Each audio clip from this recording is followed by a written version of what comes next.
Let's see how long this live stream lasts. I've been having a difficult time with my live streams because of my phone.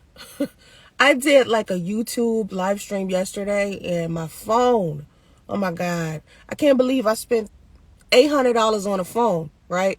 $800 on an iPhone, and the network associated with it is terrible. So let's see if I can make it through this live stream. Hey, Montel.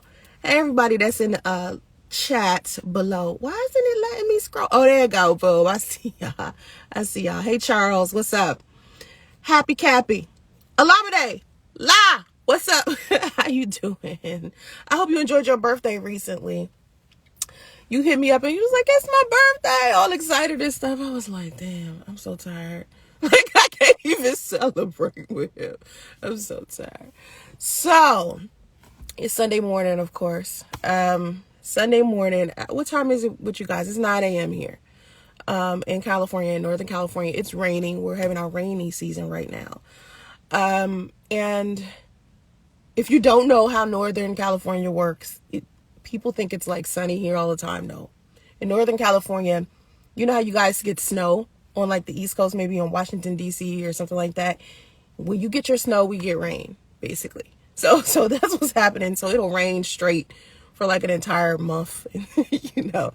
And it's weird because then it doesn't rain ever again until next year, you know. Thank you. I feel beautiful. And for a long time, I did not feel beautiful. Like, I think it was because, you know, you guys, I disappeared for like 5 months and did like a self-care, mental health type of thing. Before that, I was beginning to not like myself physically, everything. Like, I was looking at the history of myself and, you know, La's known me for a long time. La knew me when my 20-year-old daughter was like a baby and still crawling. And when I look at like older parts of my life, like when he was around and when I was in my early 20s, I tried to like do some self-inventory and try to think about, did I waste time? You know? Sometimes I feel like had I not left Washington, D.C. and ended up in Atlanta, I probably would have ended up being a minister. Because in Washington, D.C., that's what I did. And then when I came to Atlanta, I started chasing like this entertainment career. I started rapping. I started singing more. I was singing in Washington, D.C., but not on the level that I did it once I came to Atlanta. And I remember my family pressuring me to move to Atlanta. And I kept saying, I do not want to live in Atlanta. I was like 21. I was like, I do not want to live in Atlanta.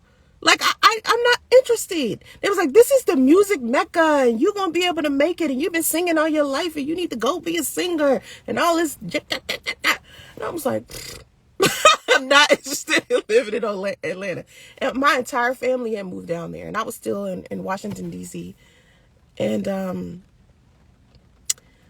moving to Atlanta was different for me because when I got to Atlanta, I took a train. And near the Amtrak train, when I got off the train, and mind you, this is like 2001, all right? I'm on the train from Washington, D.C. to Atlanta. I get off the train, and the first thing I see is this billboard, and it's two gay men, and they're kissing. And it is a website, a dating website for gay men. Now, coming from Washington, D.C., of course, I never seen nothing like that a day in my life. I was like, what the hell is this shit? I was like, oh my God. I've never seen it so bluntly in my face before. Because in Washington, D.C., you know, yeah, we had people who were homosexual, but it wasn't so flamboyant. It wasn't so in my face. And so once I got off the train and my family came to pick me up and I got to see the city of Atlanta, I saw churches on one block, and then that next block, it would be insurrections, liquor stores. And I would just be like, what is this? Like, this is like purgatory to me. And this is coming from a girl who was just in Washington, D.C. at church on Sunday, Wednesday, Monday. revivals, every weekend, church, everything was church. My life was church. My life was Jesus Christ. My life was Christianity. And here I was coming to Atlanta and seeing all of this other stuff I had never seen, especially with sexuality. Now, the reason why I'm doing this live stream, okay? The reason why I decided to do this live stream is because there's a duality to me that a lot of people might see, especially if they follow me on Instagram. But I'm like this on YouTube too, where there are times where I sit here and I'll talk about God. And then there are other times where I'll sit here and I'll talk about my sexuality. Like, I have an OnlyFans. I'm a very attractive woman, right? Anybody who's known me for a long time, you saw me do lingerie modeling. You saw me be in men's magazines. You saw me in music videos. You saw me on the television. And then you hear me talk about God. And a lot of people will be like, well, Christians, Christians are supposed to behave a certain way. Christians are supposed to act like this and act like that. Well, I'm here to tell you that Jesus Christ and God not out here looking for actors. Okay? When you genuinely have like a relationship with God or a relationship with a higher power, you feel very comfortable in who you are. Because, for instance, for me, I trust what God put me through, right? I trust that the woman that I became is enough. And even though other people may look at me and be like, oh, well, if she truly believed in God, she wouldn't be XYZ, but that's not the case. I think one of the biggest things that a lot of people overlook, a lot of religious people, one of the things that a lot of religious people don't do is not judge. See, I give God the opportunity to judge people.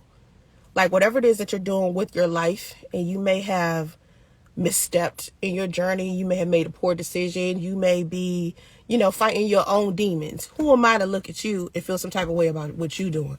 I got my own stuff to worry about. You know what I mean? Like, all I can do is walk you through this life, give you a positive word, and hope we see each other on the other side, wherever that side is.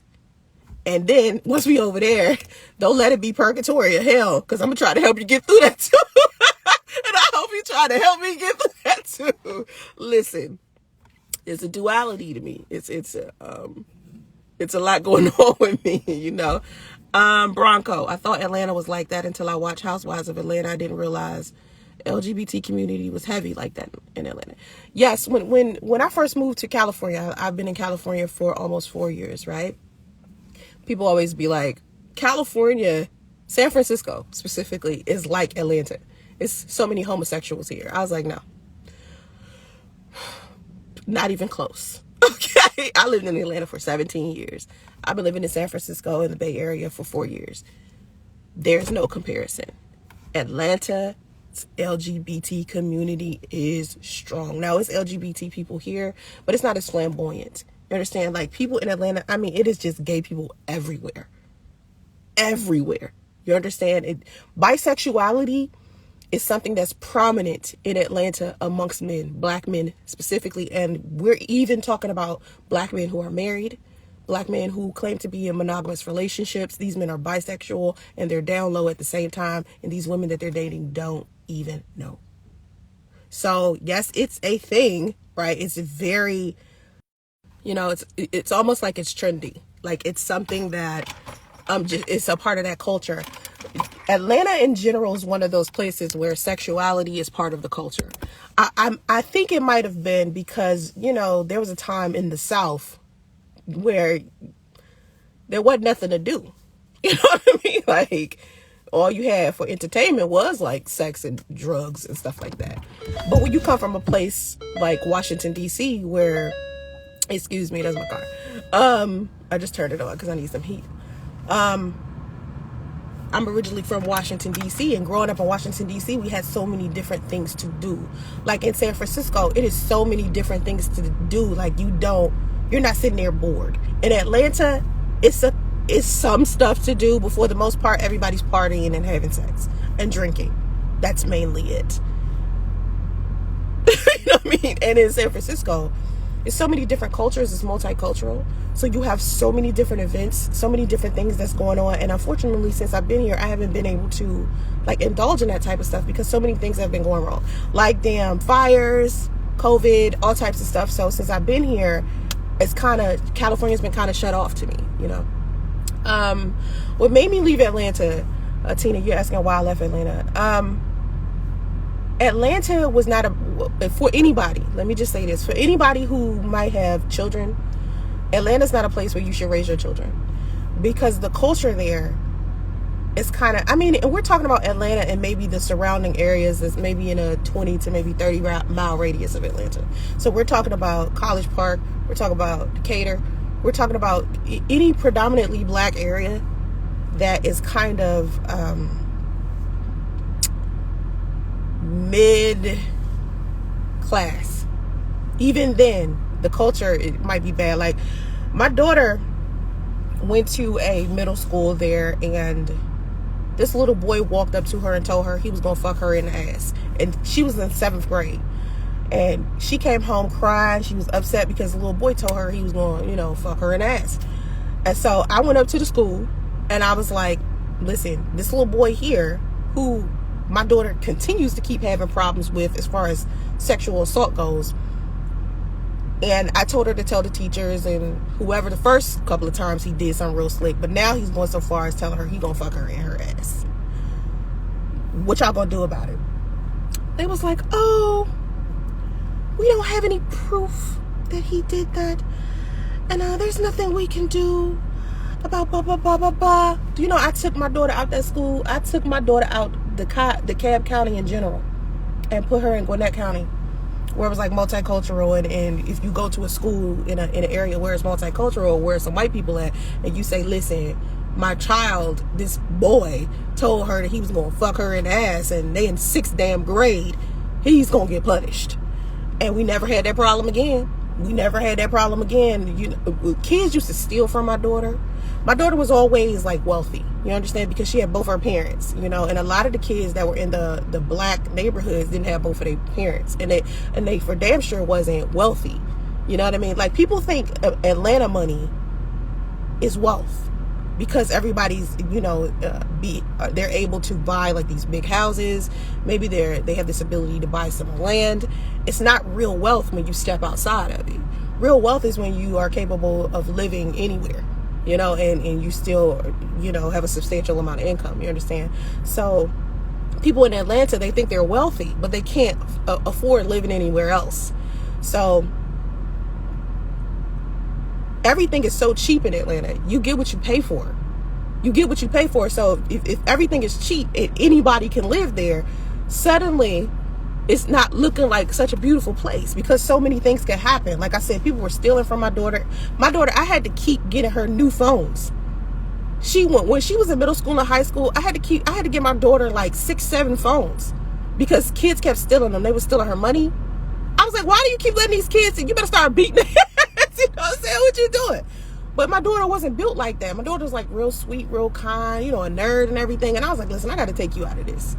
You know, so maybe if you were like in Snellville, way out in Atlanta, it's probably a better, not Atlanta, but the Atlanta metropolitan area. If you go towards like Snellville or maybe out in Johns Creek or something like that, these were the areas that you could live in and live a comfortable life. And these were the areas that we lived in. So you had Johns Creek area, some place in Gwinnett like Swanee, Snellville, what's that city past Snellville? Start with Loganville. These are areas that are, you know, very nice to live in, but they're just further away from Atlanta. And then you can start seeing that it's wealth there, it's clean there, it's organized, it's blah blah blah. But Atlanta is not a place where you should raise your children. And I'm telling you this because it's been years on top of years on top of years on things that poison that place. It's like Babylon. It's something about that city that, I don't know, it's something, the energy about that place, and it's high in sexuality. So even though you may not be teaching your children one thing, they have an influence of the village. the village you have your children around is also important. So when my son was born, right, when I got pregnant with my son, I knew immediately I cannot raise no man in Atlanta, because the men in Atlanta treat women terrible as shit. So of course their sons and stuff are seeing this, and so eventually my son is going to grow up and end up being just like that, especially without him having his father, who was, you know, running around Atlanta chasing tail as well, and preferred that over, you know, being a family man. So I was like, I gotta move someplace where my son can get the education that I would have got. I don't want to go back to DC. I grew up in DC, but the education that my son got, you know, I still don't want it for my son. And so I went to to California, because it's kind of like DC. It's just a better, you know, it's more races of people. It's just it's not so political. Like in Washington DC, they taught you two things. You either had to be a part of the military, have a government job, or be a police officer. Those was like the three things that, you know, everybody just wanted to be. You know, you got to be in politics or something like that, because you're in Washington DC. The president of the United States lives there. The military is heavy there. The police and stuff is heavy there. So as we were growing up, you know, the military recruiters will come to our schools and try to get us to do that. And I had been seeing that since like elementary school, you know? So I was like, do I really want my son to be like taught that that's the only way he's going to be successful and shit like that? So I was like, let me just try something different. Nina, I was always saying I wanted to move to Atlanta, and then I saw your video a couple of years ago talking about it, and it made me rethink that decision. Yeah, Atlanta looked good from the outside. It looked good when you're watching TV, but y'all have to remember it's TV. You know what I'm saying? It doesn't mean that that's, you know, real. You know what I'm saying? It's smoke and mirrors. It's entertainment. That's what it's supposed to do. It's supposed to make you think that it's a good place to live. So I'm glad that you know, it's like, let me rethink this. Everybody think they somebody. Everybody try to be in Hollywood and try to be, you know, act all arrogant and cocky and stuff. And the grade of people is different. You know what I mean? Like, you got good people, but it's far and few in between. You know, it's like everybody out there trying to get you. Like, it looks like, depending upon what industry that you work in, you can make a decent amount of money. Like, I was in IT, so I made a decent amount of money. But like I said, most of the people are trying to be in the entertainment industry. So what they're going to do is cut corners. You're going to get lied to. You're going to get, you know, you're going to be put in a position to where you can't even be polite as far as business goes. I come out here, I handle business. I'm dealing with people who are polite to me. In Atlanta, you're out here and you're dealing with business. You're dealing with a predominantly black crowd. People sitting out here asking for discounts, free stuff, refunds, all types of just stuff that is unnecessary, right? And you're sitting there like, oh my God, you got people who not paying you on time. You got things that you worrying about that you wouldn't have to worry about if you was in another area or you was dealing with a different type of person. So Atlanta just has a lot of fucked up shit with it. You could have moved to Houston, Texas. California is super expensive. Well, let me tell you what people were saying to me about Houston that made me not move to Houston. They was basically saying Houston wasn't nothing but Atlanta. People that were from Houston were saying, oh, Houston and Atlanta are similar. So it's like, okay, you get what you pay for. I just said that. You said Atlanta is cheaper. It's cheap. And so is Houston. I don't want to live somewhere that's cheap. I don't want to live somewhere that's cheap because 17 years of living in Atlanta, I lived somewhere that was cheap. And the experiences that I had with other people was terrible. And it wasn't because I just was deciding to just start some beef with people out of nowhere. No, it's just the way that place is. Number one, I just said I don't like the way that men treat women, because it's y'all know the saying. It's 3 women to every 1 man. Men out here juggling women. They're sleeping with men. You know, they're lying to women. Women are out here fighting for these men and everything. They're being side chicks. They're comfortable with it. They're fighting each other over 1 man. It's too much. Who wants that? I don't want that. I don't want my son seeing nothing like that. I don't want to have to, if I go to Lenox Mall, consistently have to tell my son why a parade of homosexual people are dressed like cheerleaders doing cartwheels in the middle of the mall. You know what I'm saying? That's not something I want to keep having to explain, and it's all he continues to see. See, it's one thing for me to be at a place and I might see something I disagree with, and I see it sometimes, and I can explain to my son, you know, I don't like, this person is drunk. You know, I think that this person had too much alcohol and I can say to my son, that's what's wrong with them. Versus everybody drunk all day, every day, and every time me and my son go out somewhere, I got to explain to him why everybody drunk. Eventually, if he keeps seeing this repetitive behavior, he's going to become that. So I was like, I need to take him to a place where people behave a lot better, because people lose their self-control and emotional discipline in Atlanta. It's like they're all over the place. You know what I mean? And like I said, when I first moved to Atlanta from Washington, D.C., I was a minister. So when I went to Atlanta and they were talking about chasing, my family was telling me, hey, you can work on your music career here. I was like, okay, I don't want to be in Atlanta, but okay, because nothing seemed appealing to me about Atlanta. I always had a bad feeling about Atlanta before I got there. And so my family really had to get on my case about moving there. They left without me. That's how serious it was. They left, went to Atlanta, I stayed. I was like, Washington, D.C., that's where I want to be. I'm not going anywhere else. DMV area, that's it. It was like, come do your career. Blah, blah, blah, blah. So I came, and then I started working at Def Jam. I interned at Def Jam for a little while and worked at Graham Hustle for a little while. And I worked on my music. But then I started to realize, working on my music, even with me being a singer, a lot of people didn't really want me to sing music about God. Guys would hit me up, like rappers would hit me up, and they'd be like, listen, I need you to sing this hook for me, and I need you to audition. And this fool said, if you audition for me, just make sure you don't sing something that has to do with God. I was like, basically, that's all I know. You know what I'm saying? Like, I'm a gospel singer. You're calling a gospel singer, asking me to sing something that has nothing to do with God. And so suddenly I was like, okay, I gotta work on something, because these rappers are wanting me to sing stuff, and apparently nobody wants me to sing gospel music. So I just started singing stuff they want to sing. I started rapping what they wanted me to rap. And this is what I was trying to explain to somebody recently who was talking about why so many Meg Thee Stallions and Cardi B's and City Girls and all of these women that are basically hypersexual, is because inside of the entertainment industry, when you try to be something other than, sexual, people brush you off.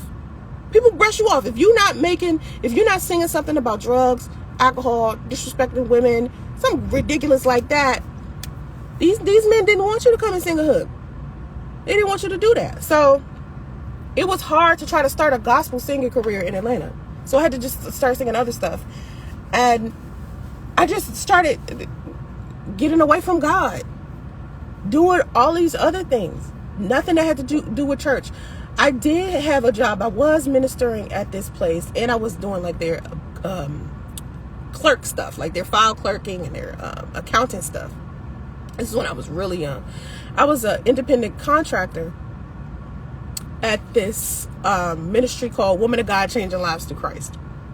And Women of God Changing Lives Through Christ was ran by Pebbles. Y'all know Pebbles. Pebbles used to be TLC's manager. And she was Sister Perry at this time. And so even working at her ministry and going into her ministry every day, and it wasn't really her, it was the people that worked for her. It was easy for me to start turning my back to God, because I started seeing stuff that was happening in the church there. Because stuff that happens in the church there was different from what was happening in the church in Washington, D.C. So in Sister Perry's church, right, number one, the girl that used to bully Pebbles when her and Pebbles was in high school was the girl that was her assistant. I thought that was just karma at its finest, because the girl that used to just beat her up and make fun of her and do all of this stuff was now her assistant. And I was like, wow. Now, when I would sit there and I would talk to her, I would say to her, like, how does it feel that you in this position? And she was just like, man, I just feel bad. And I used to just bully her like that, because she ended up, becoming who she is, I thought it was just interesting that God worked that way. You know what I mean? But then I had a boss. My boss, he was married, and him and his wife had been together for about 10 years. And for some reason, his wife could not have kids. And so he was a minister as well. His wife couldn't have children, and he would pray about this. And I'm telling you, this man was the type of minister, the type of Christian that would fast, pray over everything. I mean, he was a really good person. He had a really good heart. And one day, they decided to extend like the staff. So they hired this other lady, and I'll never forget her name. Her name was Doretha Smith. I'll never forget this woman's name. She came in, and it was like Satan's concubine just walked through the door and destroyed everything. Okay, she started sleeping with him. I started catching them sleeping together. It was ridiculous, and I was like, this is. Some days they were supposed to come to the building, open up the building because they had keys. And it's days that they would come in, unlock the door, and then go and leave together and don't come back to the end of the day. And I'm looking at them like, where y'all been all day? And I felt so bad. You know, I felt so bad for him because he was already dealing with so much with his wife, you know, because they couldn't have children. And then he turned around and just started cheating on her. And it was just bad. And not just experiences like that, other experiences when I tried to find a church home. Like I went to New Birth, right? Walk up in a New Birth. Now, mind you, I came from this big church called in DC. It was in Fort Washington, Maryland. It was called Ebenezer AME Church. All right, in Fort Washington, Maryland. Anybody who's in Fort Washington, Maryland, you know about this church. This is the church that I went to. So when I went to New Birth, I was thinking New Birth was going to be similar, right? I get into New Birth.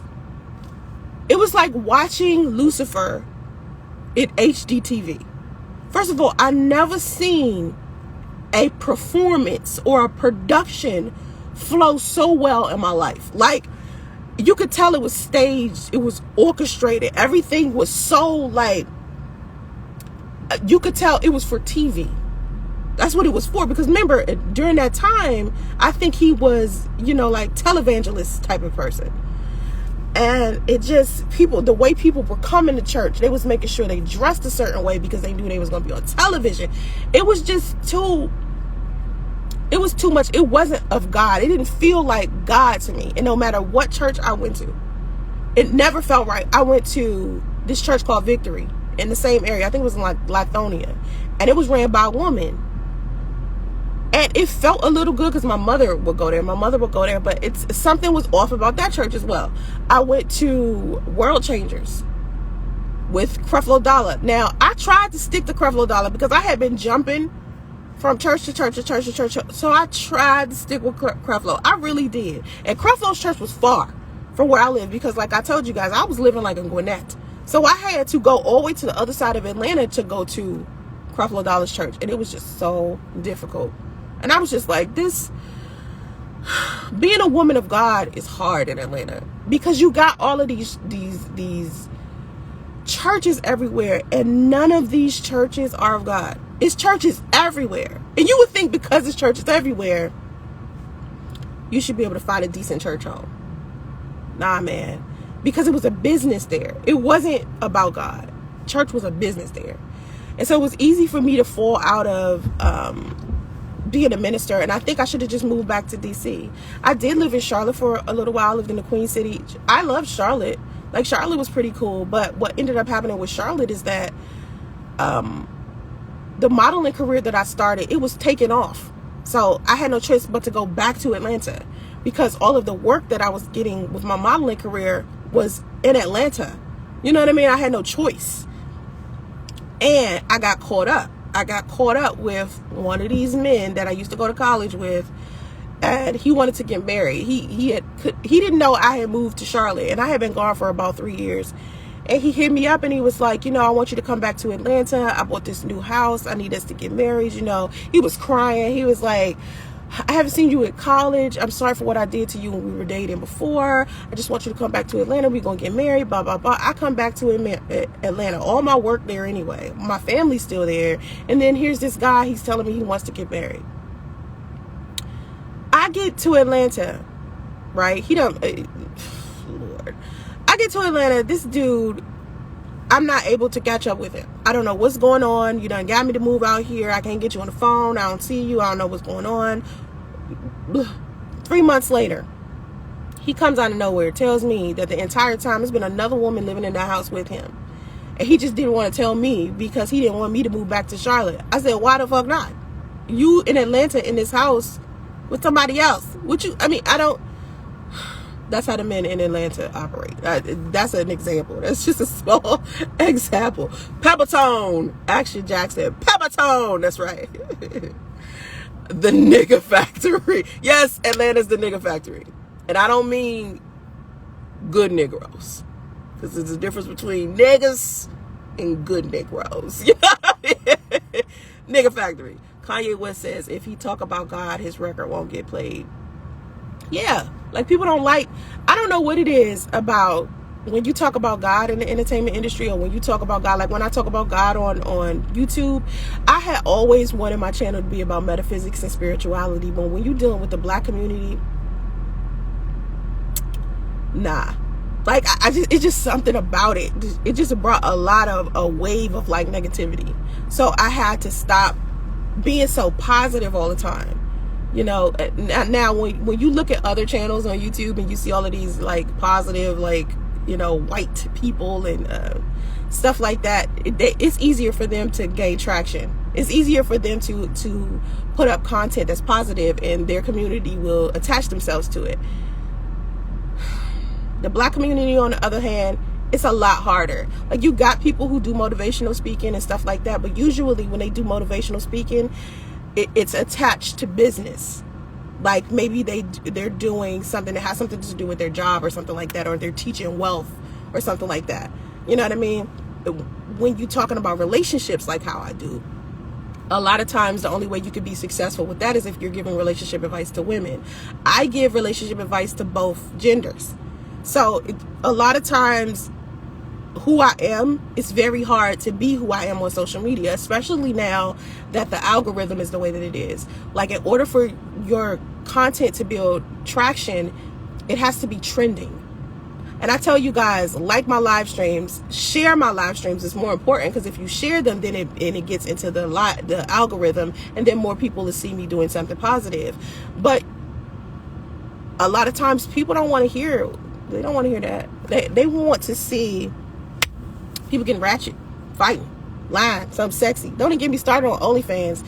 Let me tell you something about OnlyFans. And Facebook started to pick up on the fact that OnlyFans is about to be the website that everybody get on. And y'all think it's not, but this is the direction of the internet. And Facebook and everybody's trying to stop it. Okay, and let me explain why. Because OnlyFans is creating, they're starting to go mainstream. OnlyFans was an adult entertainment place, right? Initially. Now you seeing everybody with OnlyFans is because they're going mainstream now. All right, they're talking about, they're getting people to come onto that site that don't do pornography at all. They got comedians up there, artists up there, musicians are going up there doing performances, virtual performances. And so as hard as it's been for someone to generate income on YouTube as of lately, because it never used to be like that. Used to could generate money on YouTube because your subscribers would watch your channel. Like, I have 45 subscribers on my YouTube channel. It would make sense if those 45,000 subscribers would see my content, but most of them don't, because the algorithm is showing them what's trending. It shows them what is popular for the site, not for the person that's on it creating content. OnlyFans, on the other hand, OnlyFans only shows people your content. That's it. And whoever else they're subscribed to. They don't have like this algorithm where whoever's the most popular person on OnlyFans is the person that everybody sees. No, your subscribers are who sees you. And that's how YouTube used to be. So now when you are creating content on Instagram, Facebook, you see all of this stuff. The stuff that you're seeing, it's being pushed to you. It's not really what you want to see. Think about all of the stuff that you like, share, the people that you're subscribed to, the people that you follow. These are the people that you want to see, right? Because you actively follow these people, you like their stuff. But what you see in your timeline is what Instagram and Facebook and all these, different social media platforms want you to see, because their algorithm is producing the content that generates them the most money. And people don't even realize that. Like, when you see all the fights and you see all the negative stuff, they put that in your face on purpose to generate some income. And so OnlyFans is taking the internet back to the way that it was, so people who create content can actually generate some money. you know. Facebook, I might, like, Facebook, let me tell you with Facebook, and they're doing this with my Instagram too.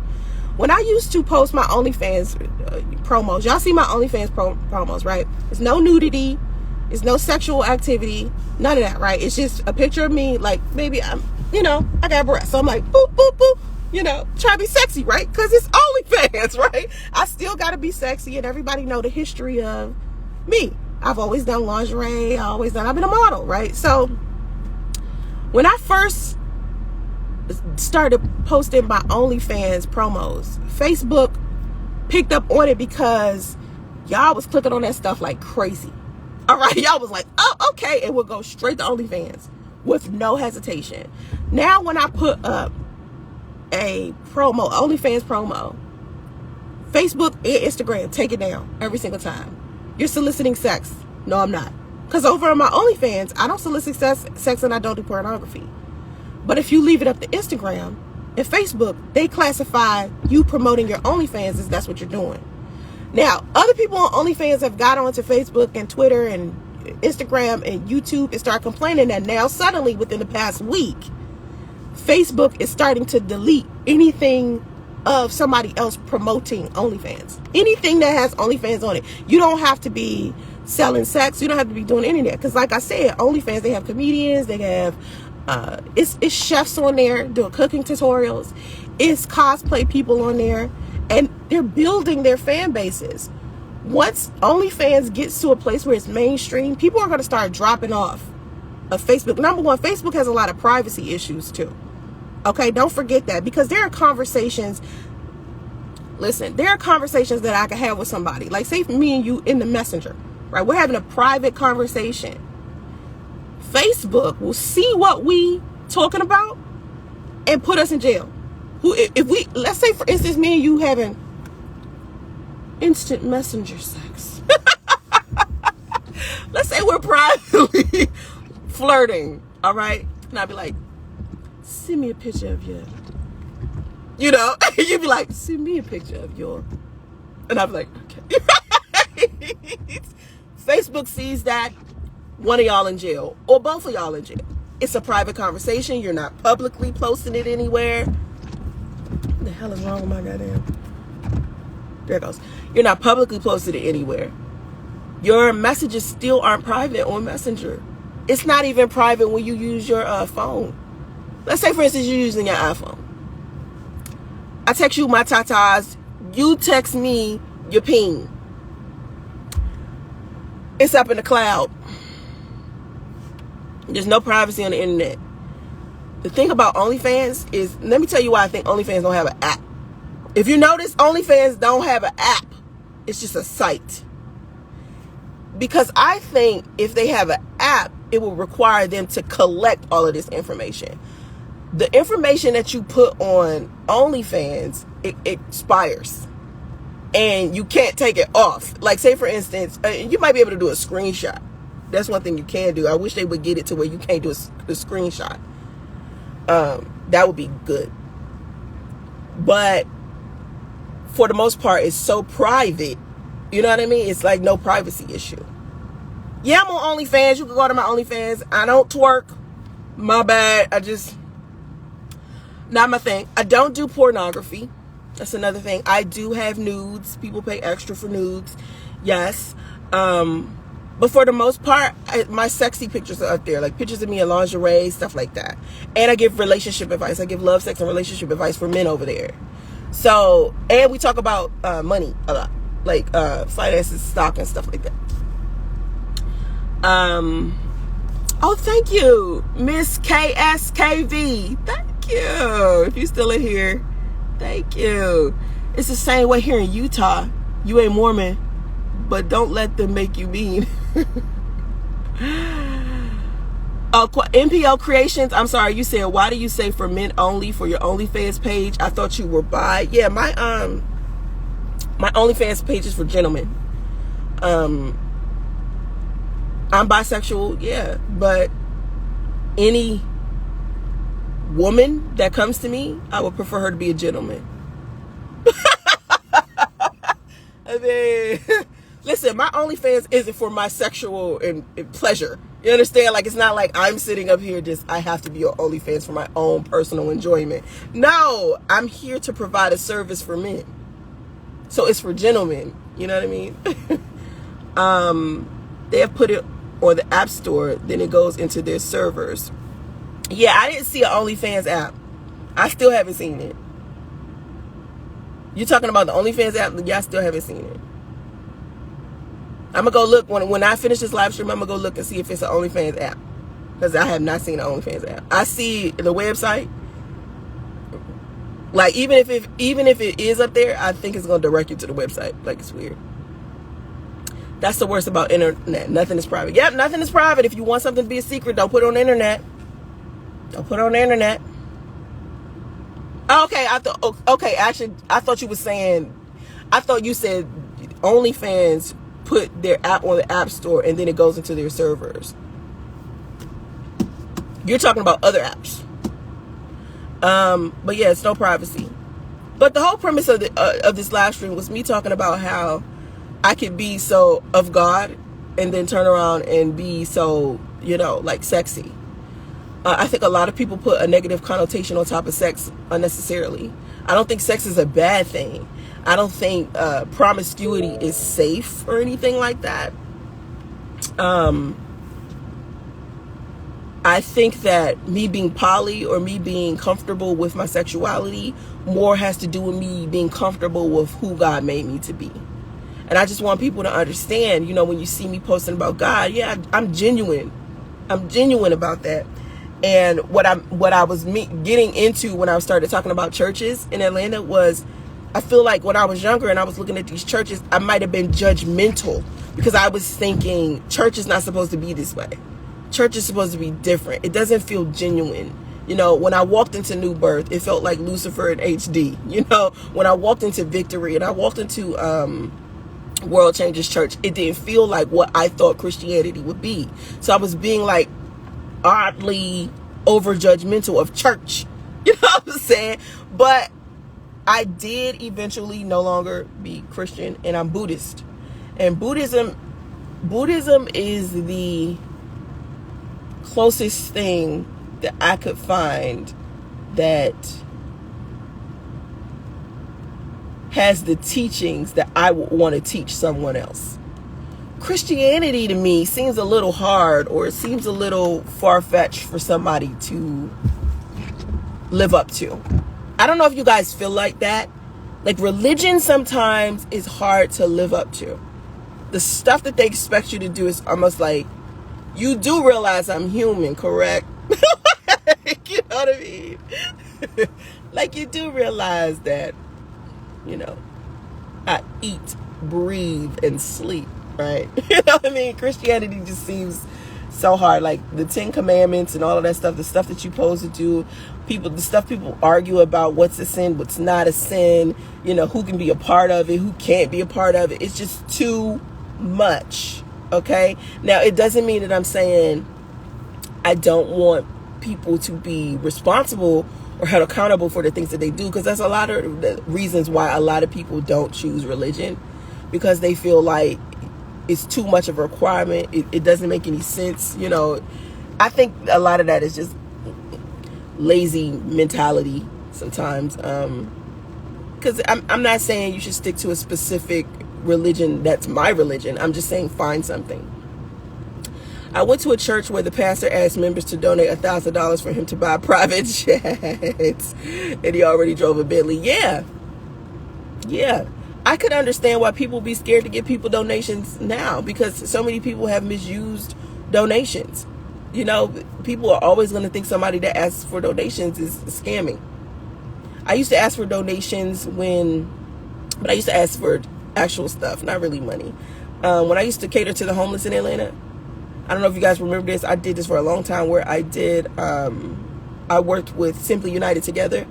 And with Simply United Together, we did this monthly catering to the homeless event, and it would be like this huge event in Atlanta. All these people would come out and donate shoes, clothes, toiletries, food. It would be like a big catering company out there. They would give away free food and give away health care and condoms and all types of stuff. They would do free haircuts. The bouncy castle would be out there for the kids. And that's something that I did for, I think, a year in Atlanta, monthly. And I would ask for donations all of the time. And I ended up needing people to give me donations to help me move to Atlanta. And people felt so easy. They gave me money with ease because of what I had done in the past. And I think that was God, you know, giving back to me what I had given to everybody else. I saw you in a herpes dating group. Yeah, I'm not in a herpes dating group. So you didn't see me in a herpes dating group. Maybe you saw a fake profile in a herpes dating group, but you didn't see me in a herpes.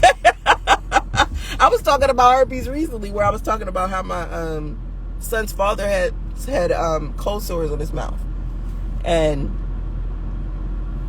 when I first seen him have them, I was surprised like shit. And I'm still surprised to this day that I don't have herpes. Like, I really am shocked.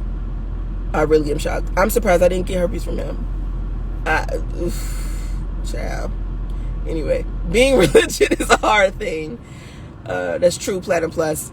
The real American Negro. Everybody fights and builds what they want. Only black people go home and pray on it. Well, no. Personally, what I think about is, in order for you to be able to build something, you have to have a lot of faith in yourself and a power higher than your own to be able to help you build some stuff that you can't reach sometimes. Like, I know for me, I'm not gonna sit somewhere and pray for it and then not do the work. You know what I mean? Like, we do have free will. You know, you got to go out there and you got to do the work too. You can't just, oh God, please bring me blah, blah, blah, and then just sit there. No, there's such thing as inspired action. And that's where my metaphysical beliefs come in. It's like, okay, I got to trust in the universe when the universe is talking to me and telling me to do something, because that inspired action is what's going to help me get, you know, a step further. Okay. Pastors are ordained pimps. Okay. Okay. Thank you, Auntie. Thank you. Show your box. Who is this troll? Number one, I don't show my box to anybody. You know, I'm not for it. I'm not for it. Trolls, please go away. Don't start up in here. Anyway, so yeah, I try to have a sense of humor all of the time, because the most important thing I want to do with you guys is to make you guys laugh. If I don't do anything else, I want to make you guys laugh, definitely. Thank you, KMU, LIMU, I can't. I know that's not your name. KMUILI. Sylvia, what's up? Sylvia. SRW1687 elemental P. What's up? What's up? Yeah, my sense of humor, sometimes I feel like I should have kept doing stand-up. I did stand-up for a little while. Sometimes I feel like I should have kept doing stand-up, because I would have been funnier. You know what I mean? I think, because right now I'm like basic funny. But if I'd have kept doing like stand-up, I think I would have been like pretty funnier, and I probably would have made it far. I was thinking about contacting some comedians on Instagram and do some skits. I don't know if they would feel comfortable with that. I haven't done scripted stuff in so long.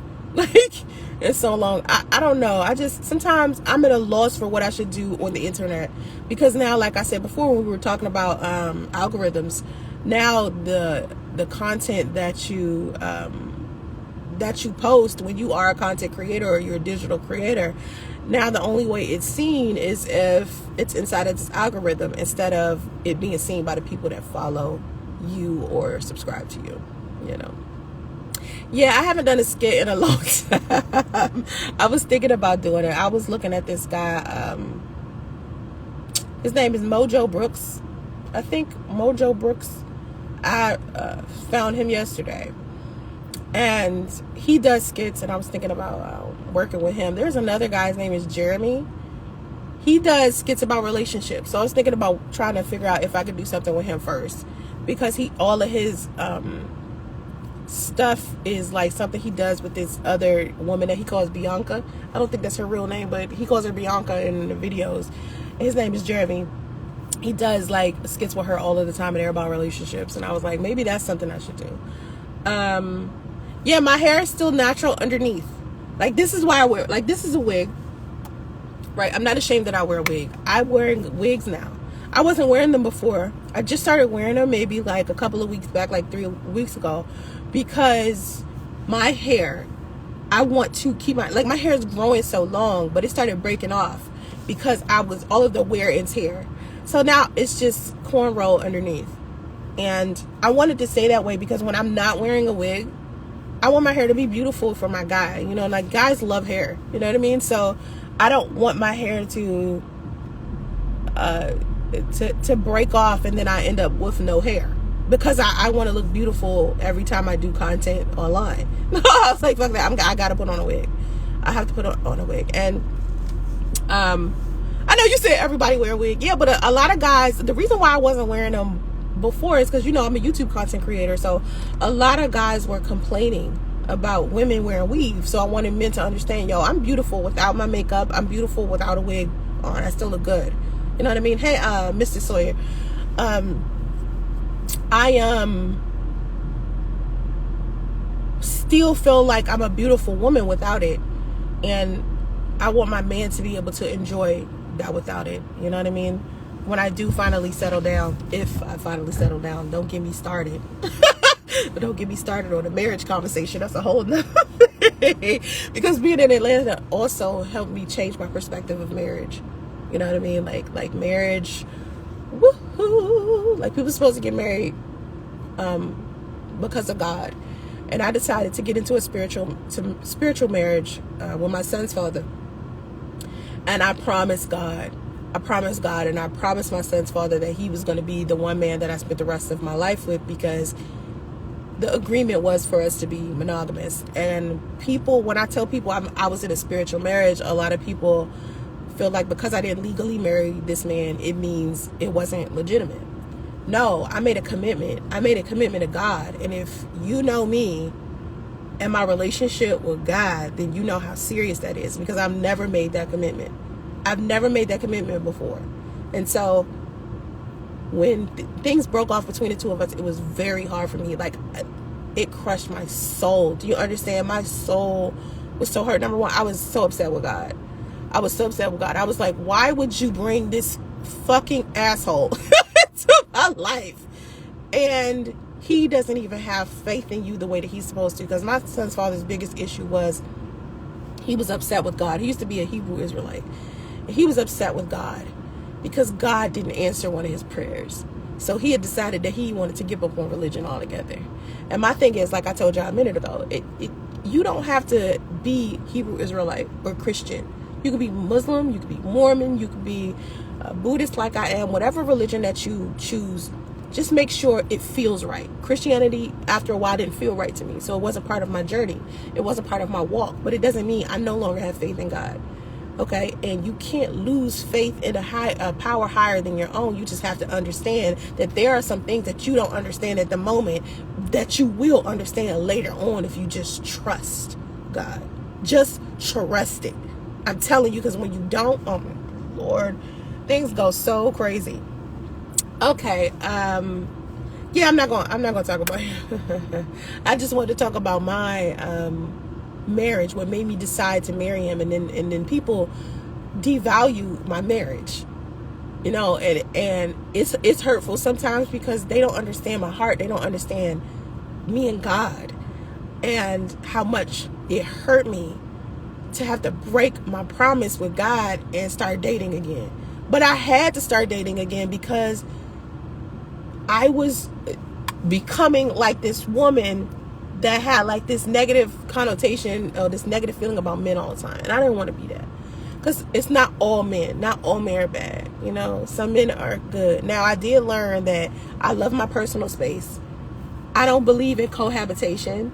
So I don't know how I'm going to live with it. I don't like cohabitation. I really don't. Unless it's a lot of space. It has to be big. It has to be a big house. You know what I mean? That's what I'm used to. So if I move in with a man, the house that I live in now, it would have to be twice that size, if not 3 times. Okay, because I want to be able to have my peace and quiet when I don't want to deal, with him at the moment, and I need to deal with myself and my own emotions. You know what I mean? Let's get into it since it came up. Is marriage a necessity? Marriage is not a necessity, but I do feel like some type of life partnership with you and a companion is, whether it's just a friend that you have for the rest of your life. You know what I mean? It doesn't have to be someone that you are having like some type of sexual activity with. It could be somebody that you still can get human touch from, like you can get a hug, or you can lay down and cuddle with and watch TV with. It's people that have like that type of friendship with people where they don't have to, be romantically connected or be married or be sexual in order for it to be fulfilling. So I do feel like as human beings, we do need somebody to, be a part of this life with us. I'm not afraid of dying alone. A lot of people are afraid of dying alone. I came here alone, so 9 times out of 10, I'm going to leave here alone. And I spent a lot of my life being alone. So it's just like, I'm very comfortable with being by myself. But one thing that's not going to happen is I'm just going to be sitting somewhere dying alone. Nobody's going to care. That is never going to be something that happens with me, because I lived a lifestyle to where the people in my life, I'm so good to them that they're good back to me. You know what I mean? So they're not going to like stomp on my grave or, spray paint it like this bitch. You know what I'm saying? My kids love me, and, they'll be there for me. Do you ever see your baby daddy? No, I don't see my baby daddy. I haven't seen him since I left Atlanta. I left Atlanta in November 2017. I was about 4 or 5 months pregnant then. I left and I haven't seen him since. People send me videos. Somebody sent me a video of him just recently at Panama Beach, and it was disturbing to my mother. My mother was so upset because he's so behind in child support. He's like $1,000 behind in child support, and my mother was like, he's in no position to be on no goddamn beach while you sit here with your son, taking care of your son every day, and you don't get a goddamn break. What is he? He doesn't deserve to be on no goddamn beach for what? He not doing shit. I was like, my mother's stone cold G. But yeah, she don't like that. He behind on his child support. If anything, he should catch up on his child support before he go on like some damn vacation. Your child support is only $264 a month. It's not a lot of money, and you're behind at least $1,000. So catch up first and then decide to go on vacation, was basically what my mother was saying. And I was like, man, fuck him. You know what I'm saying? I'll just use his money to buy my son some stock. He don't want to be around my son for whatever reasons. He don't want to meet him. That's on him. That's something that's between him and God. That's something that he gonna have to deal with on his own,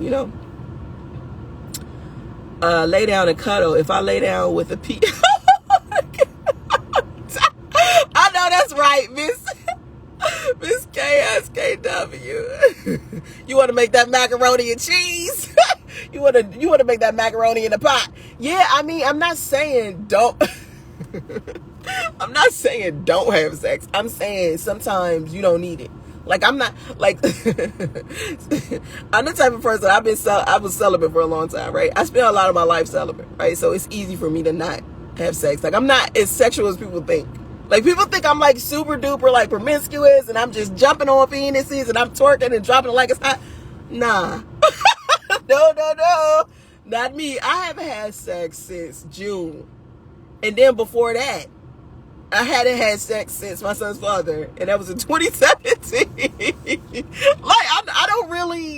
I don't know. I don't have a lot of sex. I'm selective about who I have sex with. Put it like that.